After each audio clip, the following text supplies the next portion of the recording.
Hello, everybody. I'm Lisa Booth, along with Julie Banderas, Charlie Hurt, and Dr. Mark Siegel, and this is the Big Weekend Show. We begin tonight with a Fox News alert. President-elect Donald Trump has just nominated Kash Patel for director of the FBI. Trump made the announcement on Truth Social just moments ago. During Trump's first term, Patel served as the chief of staff at the Department of Defense. So, Charlie, not too long ago, Donald Trump said that Kash's new book, talking about how he's going to completely eradicate the deep state and also firings at the top ranks of the FBI would sort of be the blueprint for what he would want to do in his new administration. I mean, the deep state needs cleaning. The Department of Justice and the FBI also need some firings and some reform as well. So what do you think he'd be able to accomplish as FBI director? Yeah, well, obviously, Kash Patel has a unique observation and history with the FBI. He has been on all sides of the FBI. He, working for Devin Nunes in Congress, of course, had oversight of the FBI and made life difficult for them. But that was, of course, before he realized just how corrupt the FBI is. He's also been a target of the FBI, and the reason he was a target of the FBI is because he pressured the release of information exposing that the FBI had illegally spied on President Trump's campaign and during his presidency.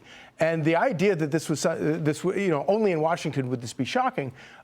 He has experience. He knows where the bodies are buried, and you will not be able to fool him out of actually doing some of the cleaning that needs to be done. In the book is Government of Gangsters. So let's look at some of what Kash has done. He has served as the U.S. National Security Council official, senior advisor to the acting director of national intelligence, also as the chief of staff to the acting United States Secretary of Defense, all during the Trump administration.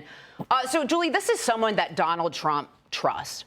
Right. Yeah. And we saw him face the deep state during his first administration. We all remember the Russia hoax. We also remember the 51 former intelligence officers who lied to us, telling us that Hunter Biden's laptop was Russian disinformation. So it's important, particularly at the role of FBI director, for him to have someone that he trusts. Yeah, and there is a history of a lot of deep state, if you want to talk about the deep state politics here, but in the FBI in itself, just trusting the FBI. I mean, we have not trusted him in past administrations, the FBI in general. The directors and former directors and also members of the FBI have been leaking information to the press in order to advance their political purposes. And the FBI should not be a place of politics. I mean, the FBI has a role, and the FBI has really lost a lot of credibility.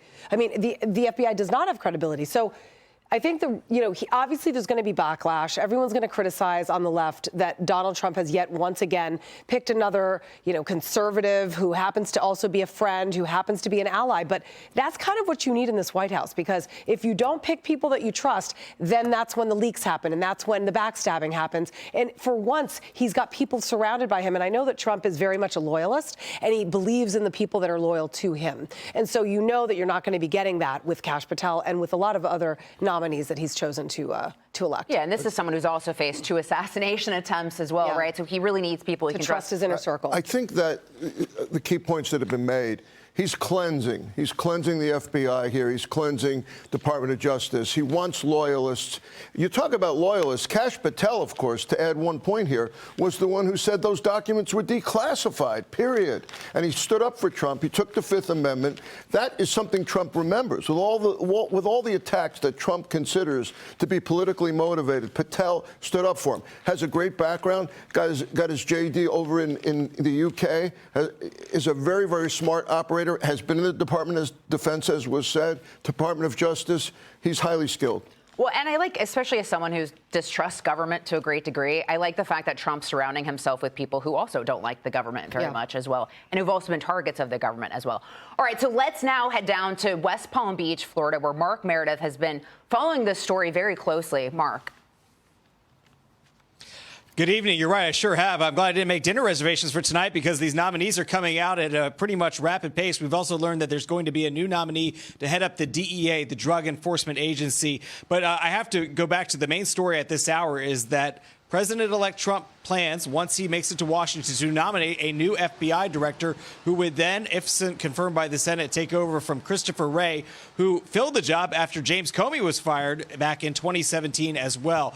Now, Trump has been talking about trying to shake up the FBI for years, and obviously Kash Patel, if confirmed, would be able to do that. He has spoken out quite a bit about what he says is a deep state unelected cabal of tyrants who he thinks are trying to sabotage those that have been elected, including President-elect Trump. There had been rumblings that Patel could end up at CIA. The FBI post was also being out there as something talked about, but we didn't expect this announcement tonight. Now, one of the big questions going forward is what kind of reception he will get up on Capitol Hill. We saw what happened after the Attorney General nominee, Matt Gaetz, was announced.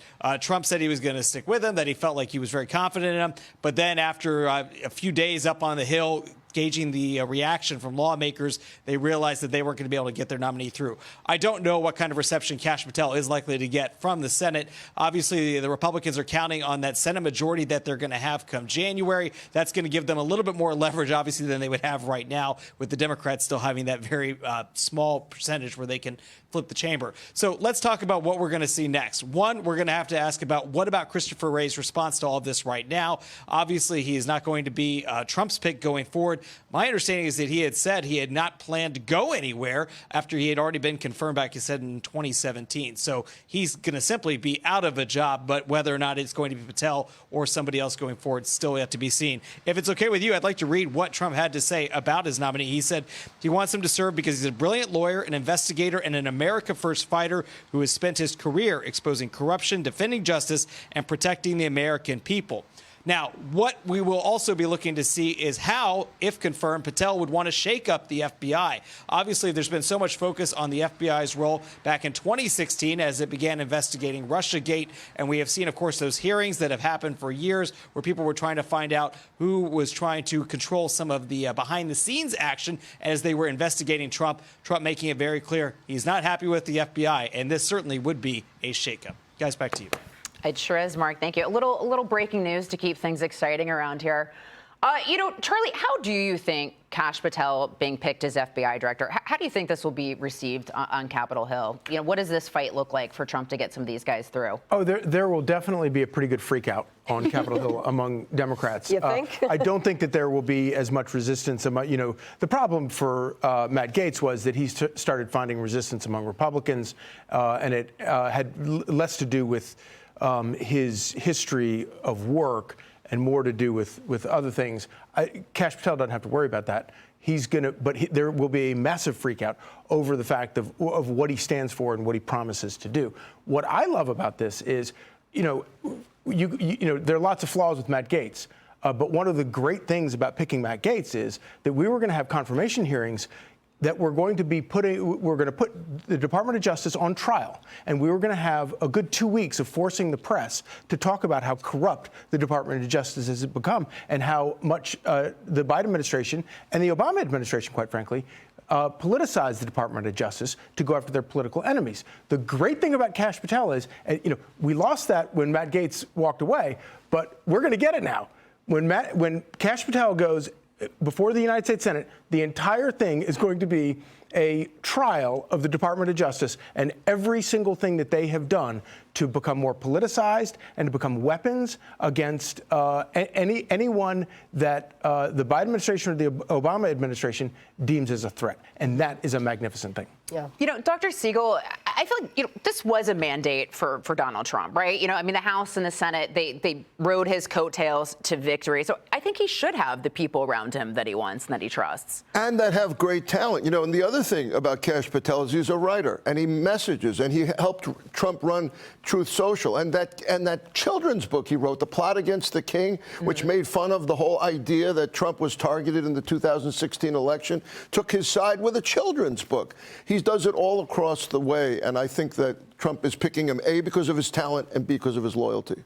Julie, big picture, looking at some of these nominees and these cabinet picks, what does that tell you about what kind of administration we're going to see from this next chapter? I think that we're going to have more honesty and transparency, because there was one thing that the former President Trump did, and that was be transparent. And this administration has been not. There has been such a lack of transparency in that. And just, I want to talk about Kash Patel as the man, not just of the professional. I mean, he's super distinguished. He is so smart. He's so qualified for this job. So nobody out there on the left can say he's not. But he's also a good person. Yeah. He's an honest man. He wrote that children's book.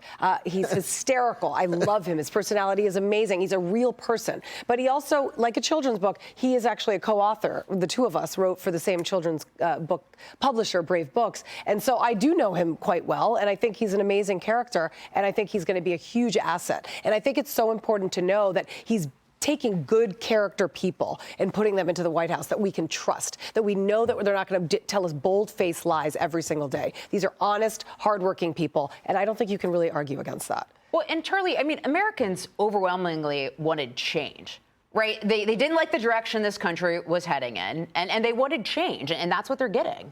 Yeah, there were obviously key issues that that went into this past election. Immigration was one of them. The economy was another. But first and foremost, and the entire, we have talked about having like a third party or a nonpartisan candidate for as long as I've been covering politics. Donald Trump is the first person to come along who is a nonpartisan candidate, who is a third-party candidate, and he has crashed both parties. And the reason is exactly what you just said right there. People are ready for change. They want a scalding change to occur in Washington. And obviously, Donald Trump himself would say that there were mistakes he made, chiefly about some of the people that he hired in the first term. He's not going to make that mistake this time. And I think that, he views his reelection as being a starting point, not a victory, but a starting point for making transformational change. Bringing in fresh talent. Trump doesn't really have a rearview mirror. He's not going to go back in time to somebody that he thinks, well, maybe I'll keep him, maybe I won't.